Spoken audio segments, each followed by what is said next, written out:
আসসালামু আলাইকুম। আছি আমরা এখন আমরা তরমুজ দিয়ে আদনান স্যারের বার্থডে সেলিব্রেট করব। স্বাদ কি, গন্ধ কি? হ্যাঁ, গন্ধ না গ্রান কি কর না, ভালো তো, ফ্লেভারটা অনেক সুন্দর আসতেছে। ফাটাফাটি, আগুন আগুন আগুন।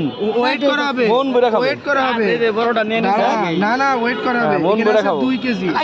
এটা চারজনের চার করেন, আলাদা আলাদা করেন। সাইডে তো বানাই ফেলাইছি। আপনি একটু বড়টা নিছেন। না ওয়েট করা হবে। এখানে 30 গ্রাম হচ্ছে কি 30 গ্রাম কম আছে এখানে। 2 কেজি হইতে 30 গ্রাম কম আছে। হ্যাঁ, 30 গ্রাম তো নিয়ে করছি। তাহলে আমি কোনটা নিব? এখানে প্রত্যেকটা ওয়েট করে একটু কাটা দেন। এইটা মনে আছে একটু ঠিক আছে। কি? ওখান থেকে একটু কেটে দেন, সাইড থেকে কেটে দেন। হ্যাঁ হ্যাঁ, এখন আমরা খাবো। এ ময়লা নাকি এটা? মিষ্টি কম।